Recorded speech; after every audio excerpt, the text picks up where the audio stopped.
Well, hello and welcome to 15-Minute Theology, a podcast covering the central truths of the Christian faith in just about 15 minutes. My name is Tyler Burton, and on today's episode, we're talking about God's wisdom. Throughout these 2 seasons of 15-Minute Theology, we've covered a lot of different attributes of God. Who is he in and of himself? Who is he to us? And in these doctrines of who God is to us, his communicable attributes, we've seen things like love, sovereignty, goodness, but when we see God do the things that he does, how can we know that those are the right things? Well, the way that we know that is we know that God is entirely wise. He is all the right things and does and says all of them because he is the wise one. And the one to help us talk about that today is Dr. Ian Clary. Dr. Ian Clary is the associate professor of historical theology at Colorado Christian University. He's also the host of the TGC Canada podcast Into Theology. Go give a listen to their episode with Gavin Ortland.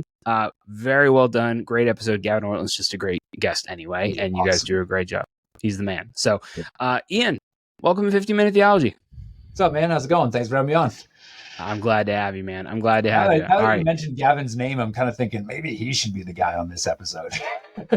He's so much wiser than me. So, I mean, he's wiser than all of us, right? Yeah. But I'm excited for you to be on this. This is going to be great. Maybe because I'm a bit of a wise guy. You know, hey, we all are. We all are a little bit. We're all a little bit of an Eddie Haskell every now and then, right? So for anyone who gets that reference, it's a very old reference. Yeah. All right, so let's just hop into it. Wisdom. An idea gets thrown around, might need a little bit of defining. Could you just define wisdom for us? Man, when it comes to thinking about wisdom, it's like anything that you would want to define becomes very difficult the second you attempt to do it, right? And in a sense, I feel like wisdom is probably the hardest because you actually kind of have to be wise in order to define it properly. And one of the things that you learn about when you actually start digging into wisdom is that wisdom does not come immediately. It's something that actually takes a lot of time, a lot of effort, a lot of like attempts at like trying to live well in order to become wise. And so attaining to a proper definition of it then becomes remarkably difficult because so much of it isn't just about head knowledge, but it's actually about your experiential knowledge. And so I don't feel, like joking about Gavin there, I don't feel adequate to the task because I just don't feel wise.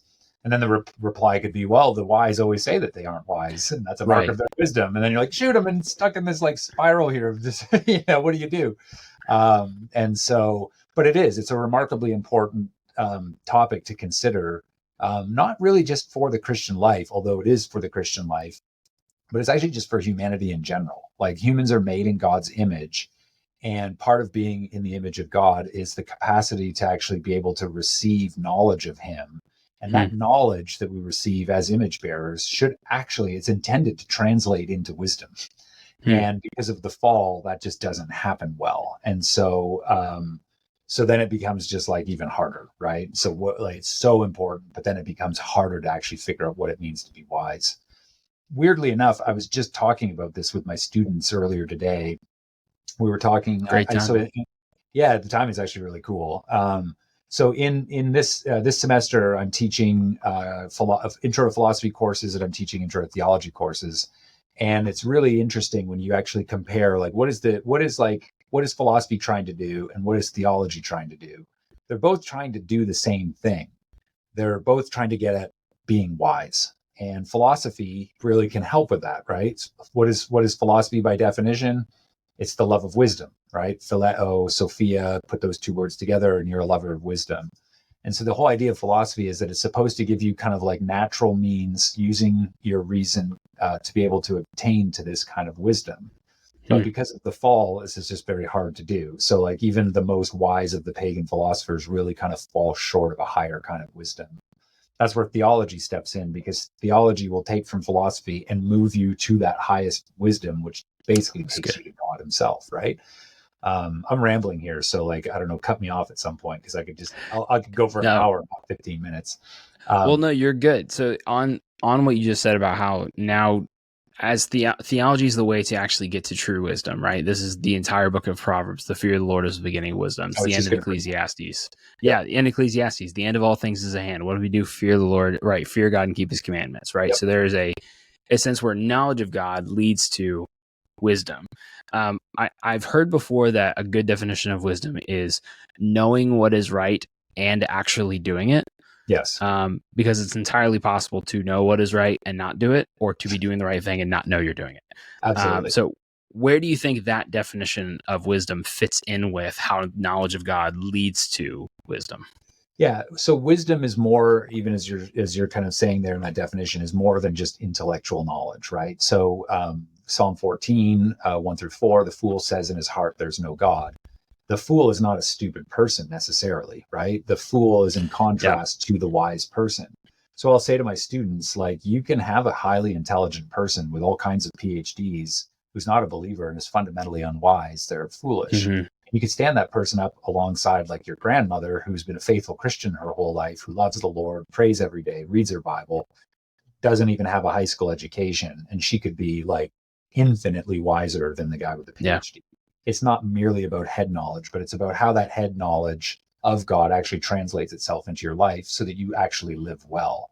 It's like weird because like when you read philosophical definitions of wisdom, it's usually this idea of like understanding what the cause of the universe is, what the purpose of why the universe is caused the way it is, how it's getting to an end point, and then kind of getting yourself in line with that, right? So that you're living according to like the purposes of why the universe is made.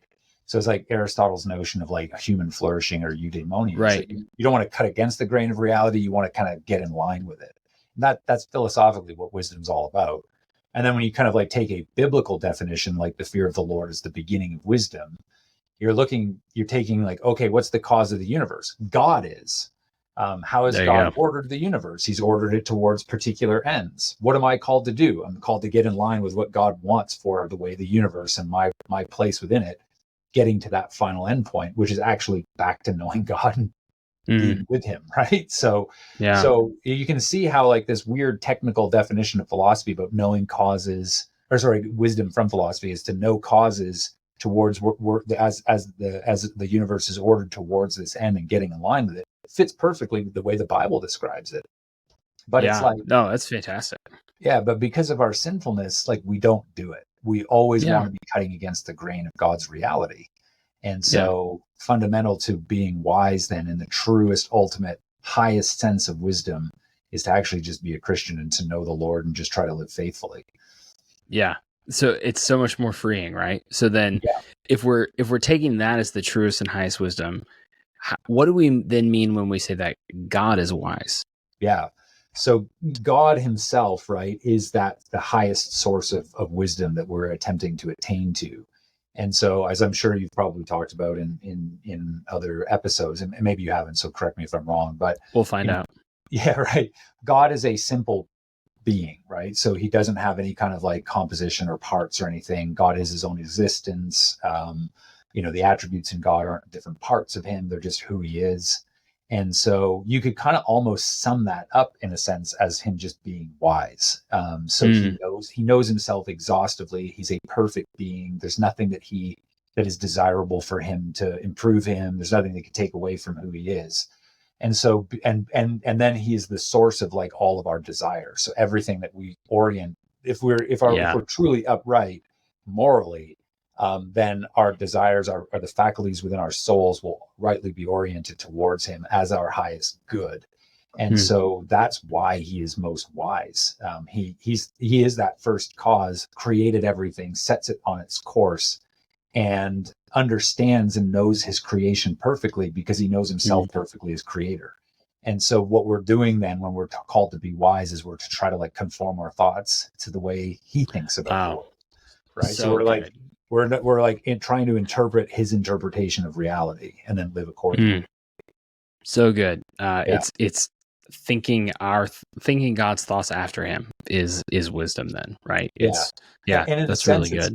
It kind of fits in with like a whole notion of like common sense, So like if I'm reading somebody, because me and Wyatt Graham are podcasting, with Into Theology, as you noted, with TGC Canada, and we're working our way through Thomas Aquinas is like the abbreviated version of the Summa that Peter Kreeft did. And one of the things I love Peter Kreeft, by the way. I Oh, he's love so Peter helpful. Kreeft. He's He's so good. fantastic. Yeah, he's so good at like taking really deep thoughts and then making them accessible. Yes, That's he's kind of what amazing. Sorry. that's what Thomas does, right? Like Thomas is Yeah. just like the philosopher of common sense. And common sense, like truest, when you truly have real common sense, you're wise. I tell students, I'm That's like, a if you great know, point. you look at the world as it is today, and you get all these people, that are super smart, these thought leaders, cultural leaders, politicians, and they're leading the world on a course that's just going to hurl us off of a cliff. And it's like, they're not the people you want to turn to for wisdom. You just want to turn to a guy, maybe some, farmer in your church who just understands the way the world works because he's farmed his whole life. Huh. He's going to have a higher degree of wisdom. That's just a kind of common sense that he attains through living and working out life, Well, that's a very, I don't think I've thought of common sense as a kind of wisdom, but that makes perfect sense, because if God is the source of wisdom, and then as the source is the fountain of wisdom, he's created everything according to an order, and that order can be seen, right? That's the idea of natural theology, is that we can actually experience one of his books of Revelation, which is his nature. It can be picked up, right? Wisdom can be picked up by seeing the common sense things. That's very helpful. That's really helpful. So then I feel like too, let me just insert this too before please. you go on. So I think there's like kinds of wisdoms. There's like the ultimate wisdom, which is like to know God and to live in light of him. You see like how like in smaller senses, like people can have a kind of wisdom. Like if you meet a mechanic, this dude's been a mechanic and worked on cars for like 30 years of his life, and he's just really good at it. It's like an intuitive knowledge that he has. You could say it's kind of like a wisdom for mechanics, right? He's just the guy that you go to understand how cars work, and he's got a kind of wisdom.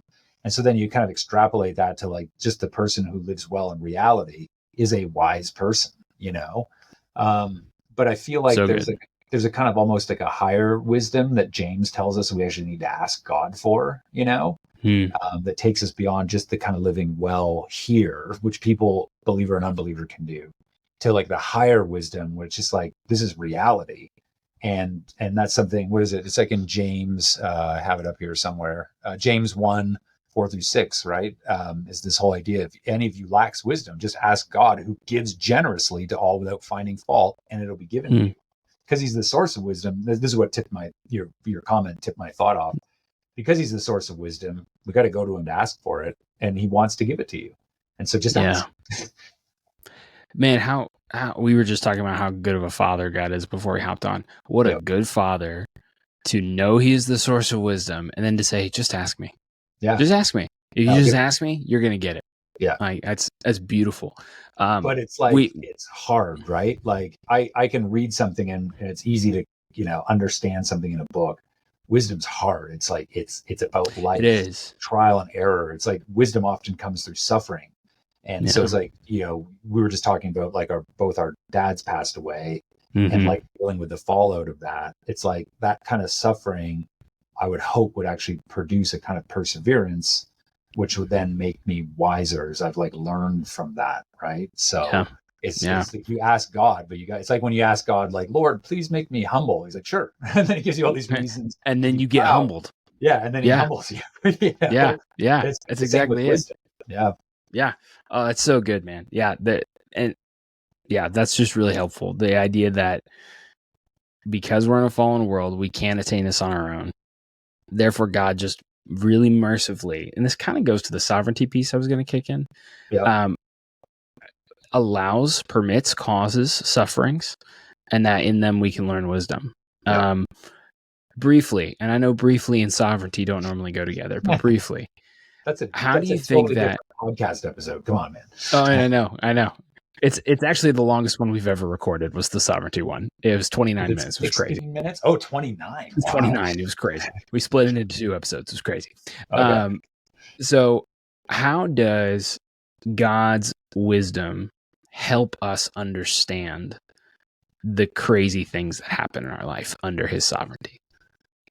Yeah, that is a huge topic. I mean, because you want to be thinking through matters of creation and providence, right? So God creates everything, sustains its being, continues with it to bring it towards its ends. And so that's why we would think of God as being sovereign.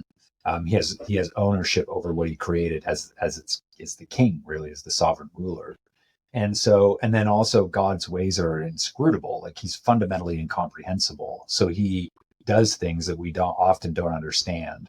But because he is all wise, he is all good, then we can actually trust him even when things are difficult, because we know that a wise God is behind these things, and he's going to bring about these good purposes, which will actually make me wise too, which makes me conform into his image.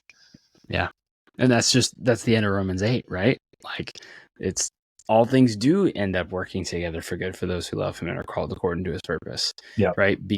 Because we are safe and secure in this entirely wise God who is entirely sovereign over all things. Yeah. Anything that comes my way. Like that's that purpose language, right? According to his purposes, which indicates that kind of sovereignty as he's in control of all things, doing things for these particular ends that he knows they are absolutely good ends. Yes. And so then I can do what Athanasius encouraged when I am confused and I don't know what's going on, is I can sit and be quiet and trust. And I can do that in the midst of the pain, knowing that my sovereign God is the wise one over all of it. So, it's like, be still and know that I am God. Right? Like, what is know that I am God? What kind of knowledge is that? It's not just a head knowledge. It's that full person, whole soul self that knows God. And that's a wisdom. It is. Man, well, I feel like you and I could keep talking for a while, Ian. It'd be fun, man. We should do it. Absolutely. We can just trade off on one another's shows. We'll just have fun with it. So yeah, that'd be cool. Well, man, thank you for your time. I know you've got a lot going on, so I appreciate you taking a minute just to hang out and talk. Great conversation. Super thankful for you. Thank you for joining us as well on 15 Minute Theology, and we will see you next time. Awesome.